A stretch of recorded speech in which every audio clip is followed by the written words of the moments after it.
Hi, you're watching Sipping Off the Cuff on Tequila Aficionado Media on all of our platforms, including Spotify and Anchor FM. Mike Morales here in San Antonio. That young man is I'm Eric Zandona in Vancouver, Washington. Eric. You and I have been really singing the praises of the first line that Price Imports has brought in of Miel de Tierra, which is Hmm. a new line of mezcal. It's new to us. I believe it's Yeah. been around for a couple of years, but it's just now making the rounds.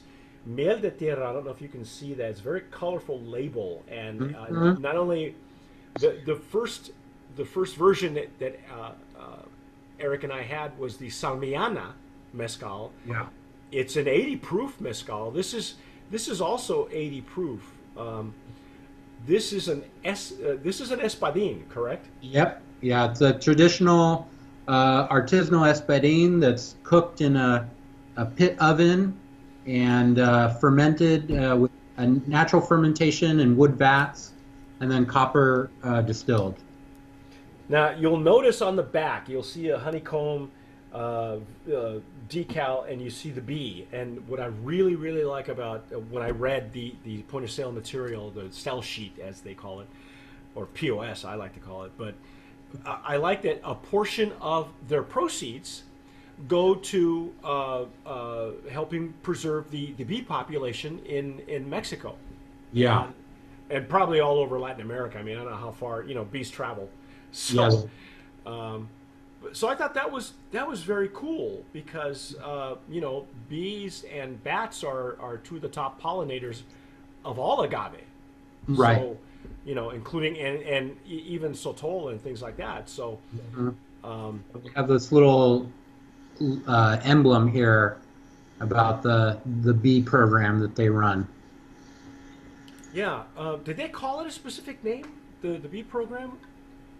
Let me see. This is something like conservation. Save the bees. Huh, well, there you Yeah. go. Yeah. Save the bees. Yeah, conservation of wild honeybees.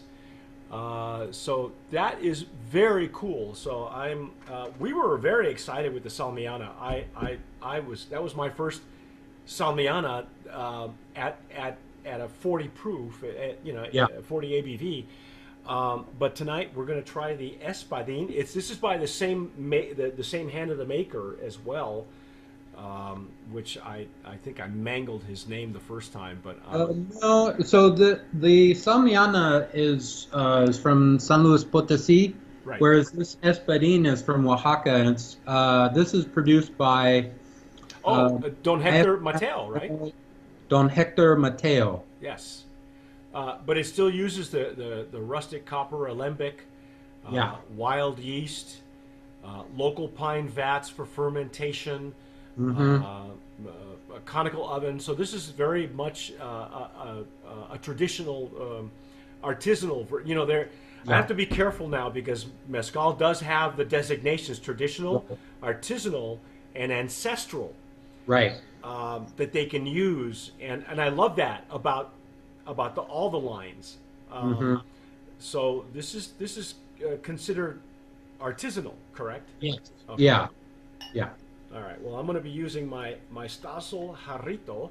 I Yeah. promise, Eric, I will get you these jarritos. They're coming shortly. Okay. I look forward to it. Yeah, I really do want to do a segment with you about what Hmm. your thoughts on the jarrito. It's right now one of the hottest glassware items for exclusively for agave spirits, and it's manufactured. A lot of people don't know this. It is manufactured by Stossel, which is the same manufacturer for Glencairn. Mm. So these are kind of stablemates, you might say. Yeah. Yeah. I love the legs and tiers on this thing. Yeah. The Salmiana had sheeting legs, Mhm. which is what I really enjoyed about it. It's very eye appealing. Yeah. No, it's got a great look going on here. And it smells fantastic.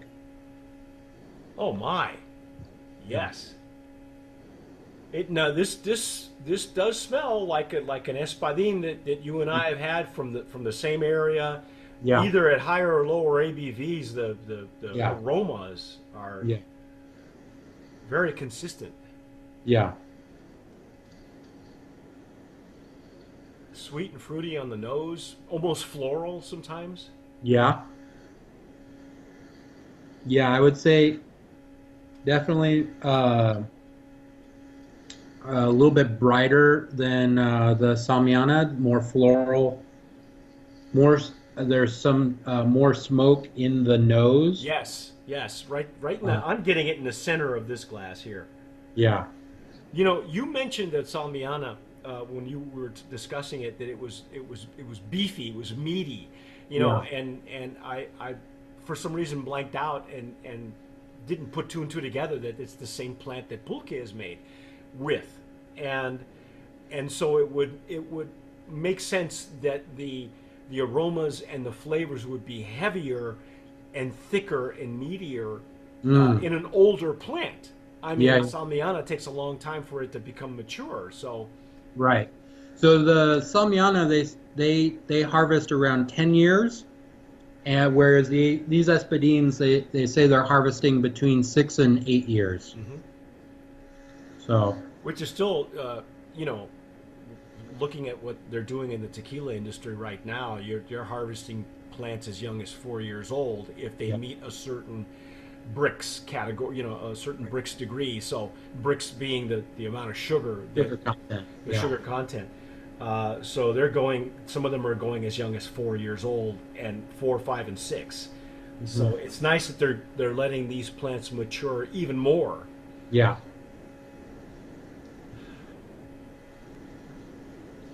Let's dive in. Let's see if the I'm ready. flavor is the same.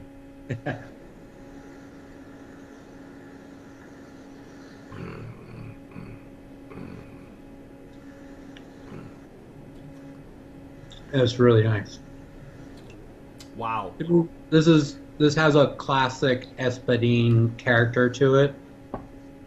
So it's got this real sort of bright top note that's sort of reminiscent of, I don't know, it's like a sort of herbaceous lime. It's not quite lime, but it's not, and it's not in the same sort of green character that you get out of a Joven tequila, but it's got this character to it that's very I would say reminiscent of lots of other Espadins.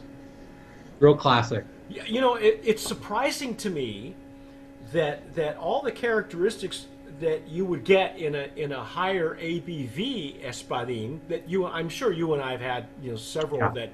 that maybe not from the same brand or same maker, but you know, like you say, it's a classic Espadin flavor profile, Yeah. and I love that we're not missing anything by No. going at an 80 proof. Yeah. Nothing is there's nothing lost in translation. In other words, Right. Yeah. I think that is it's a good sign. I think of the producer of the Mezcalero who's making it that they're making their cuts on the still in such a way that they're getting all the flavor that they need. The intensity of the flavor stays through even at a lower ABV. Because the result, I think, is there's no burn from the alcohol. There's no hints of like some of the harsher like acetone character that you can get in like some really rustic mezcals. mm-hmm. So this is I think a really great introduction to what is Espadin mezcal from Oaxaca taste like. You know, this is a great starting point. Yeah, I think it's a really good illustrator for people Yeah. who again, you know, the mezcal industry, agave spirits in general, people are beginning to branch out away from the cookie cutter tequilas that they've had for a long time. They want to know what the buzz is all about. This is a great intro, probably more so than some of the original ones that came out on the market first. You know, there was a couple, I won't name them because right now they're probably well funded, you know, and they're probably more of the they're more of the names people would remember when it comes to mezcal. So I think this is a much better intro for the average consumer to be able to dissect and pull stuff out. Yeah. You know, as you said, some mezcals, some espadins sometimes at a higher ABV, people aren't ready for the aggressiveness of either the hand of the maker or the process itself, because this tones it down a little bit. I guess I don't want to say dumb down, but it does tone it down. But yeah, there's nothing lost in this. You still get the smoke on the nose, more so than we did on the Salmiana. But it's good structure on the mouth too, because it just, again, there's nothing lost in the translation in the nose, and the intake are well balanced again. Yeah, I would say this would definitely be a Brand of Promise nominee for me. I think it's an excellent expression of Espadin at a very approachable ABV that that anybody can really enjoy. You know, there have been other brands since the initial ones that came on the market that are more traditional. Well, one of them I mentioned, I think to Eric, either on camera or off camera, it was Scorpion Mezcal. It was great because almost their entire lines at 40 ABV. But that style is different than this one, and the Scorpion just hits. I mean, there's not a weak link in their line. So I'm thinking that this is just right up there. You know, if you're a fan of Scorpion Mezcal and everything that they stood for and stand for, Douglas French, then this is certainly the next step, I think, in your, you know. Do you think, Eric, that eventually it'll get to a point where the market will see 80 proof mezcals of all different plants, and people won't actually have to merge to a higher ABV? Do you think that they'll be on the market? They'll actually be, you know, 80% Tempestate or Couché. You know what I mean? Do you see that happening? I haven't seen it happening yet, but I mean, to me, it's a sort of, it would be a natural progression as the sort of mezcal category matures, in that, like, not everyone is going to be ready to dive in the deep end at, you know, 53% ABV Tobola, you know, or what, you know, it's just gonna, and if that's all you're pushing, then it's going to turn some people off. I think as the category grows, there's going to be a natural sort of progression, just in the same way, like you look at whiskey or rum, or right? Not everything is cask strength, right? It's, you know, you have stuff that is at 40 and you go all the way up, and you have some of these crazy releases from Buffalo Trace at like 65% alcohol, and just like, you know, burn your lips off. Yeah, it's like I remember my first taste of Wild Turkey. Holy cow, man! Woo!